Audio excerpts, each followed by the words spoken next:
Bertie of Celtic. Another slice of Celtic history from the Celtic Wiki. Robert Austin Thomson is among the most fondly remembered Celts of the 1930s. The boy Bertie signed from junior outfit Glasgow Perthshire in October 1929, and the outside right made his Celtic debut on November the 16th that same year, when the Hoops defeated Cowden Beef 2-1 in a league tie at Parkhead. The following week, Bertie was instrumental in a 6-1 victory at St Johnstone, and even got into the score sheet to cap an impressive start to his Celtic career. Having quickly earned a regular starting spot, it didn't take long for Bertie to win a permanent place in the hearts of the Celtic faithful. Coupling skill with a fierce battling quality, Thomson played the game in a style guaranteed to win the approval of the Hoop support. His dashing wing play combined electric pace, tenacity, and a fine dribbling ability. He could whip pinpoint crosses onto the head of a lethal Jimmy McGrory, while Thomson himself had a good eye for goal. It was said that every time Bertie got the ball, the Celtic crowd raised on their tiptoes in excited anticipation. Bertie's slight frame suggested to some a fragility which never existed, as such assumptions failed to account for his huge heart and courage. In their bid to stop Bertie, opponents would often revert to tactics akin to assault, but Thomson never ducked a battle. Off the ball, he was a terrier, and his aggression was easily a match for more physically intimidating rivals. Perhaps the finest week in Bertie's career came in the spring of 1931. On Saturday, April the 11th that year, a crowd of just over 104,000 gathered on the slopes of Hampden to witness a highly rated Motherwell side face Celtic in the Scottish Cup final. The Lanarkshire side were most people's tip to lift the cup, and they underlined their favourites tag by taking a 2-0 first half lead. With just 7 minutes of the game remaining, McGrory pulled a goal back for the boys, and the stage was set for a dramatic climax. With the match entering its final seconds, Celtic keeper Johnny Thomson hit a long clearance which Bertie collected on the right wing. Having swiftly gathered the ball, he raced down the touchline, beat 2 men before sending a dangerous swirling high ball into the Well goalmouth. With McGrory poised to pounce, Motherwell centre-half Alan Craig leaped high to challenge, but his attempted clearance saw the ball glance off his forehead, past the outcoming keeper, and into the roof of the net. Celtic, thanks to Bertie, had grabbed the unlikeliest of last gasp reprieves.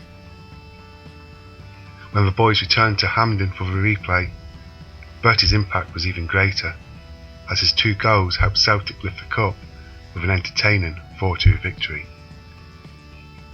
But Bertie's ability on the pitch represented only part of the player's appeal to his Celtic support. With Glasgow suffering bitterly from the economic hardship of the time, there was a certain everyman quality about Thomson which appealed to the fans. His scrawny frame and harsh pudding bow haircut was more typical of the terraces than among well-groomed sportsmen. His vices off the pitch, alcohol and gambling, were also those which blighted many lives within the support, and he was often seen around Glasgow enjoying a drink and a flutter with adoring Celtic fans. His spendthrift ways, though, were far from self-indulgent. Bertie was renowned as a kind-hearted soul. As cynics would say, he was a sucker for a good sob story. Frequently putting his hand into his pocket for those seemingly less fortunate than himself, it is perhaps no surprise that the generous Bertie would encounter financial difficulties throughout his life. Given his lifestyle, it is equally unsurprising that Bertie had his difficulties with manager Willie Maley. Maley's strict and high standards were a disciplinary minefield for a personality like Bertie. In September 1932, the disapproving Maley ordered Thomson to partake in double training, having ruled him to be guilty of unsatisfactory play and physical condition. Bertie refused to obey Maley's instructions, and he was suspended by the club indefinitely until he belatedly apologised. He would appear in the 1933 Scottish Cup final, setting up the only goal in a 1-0 win over Motherwell, but once he had crossed the manager, his days at Parkhead were always likely to be numbered. So it proved, as in August 1933, Bertie was sold to Blackpool for a fee of £5,000. A short spell on the Lancashire coast was followed by a transfer to Motherwell. On December the 8th, 1934, he would take to the Celtic Park pitch for the final time, as the Steelmen took on the Hoops. Before the game, Celtic supporters presented Thomson with a decorative claret and amber horseshoe, bedecked in green and white ribbons. Bertie would be cheered to the rafters that day by support who genuinely adored him.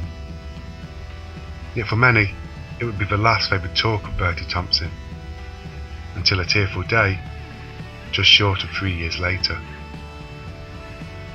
On September the 17th, 1937, Robert Thomson passed away in his mother's arms at 327 Argyle Street, Glasgow. He was just 30 years of age and had died from heart failure on the 3rd birthday of his daughter Roberta. His sad passing came as a desperate shock to the Celtic support, and indeed his former Parkhead teammates, who had only discovered the news in the death notices of the local papers. On the day of his funeral, mounted police were called up to manage a crowd of over 10,000 which lined parts of Argyle Street to pay their respects as the funeral cortege passed by. Thomson would be buried in the Abbey Cemetery in Elderslie. His gravestone reads, Bertie of Celtic FC.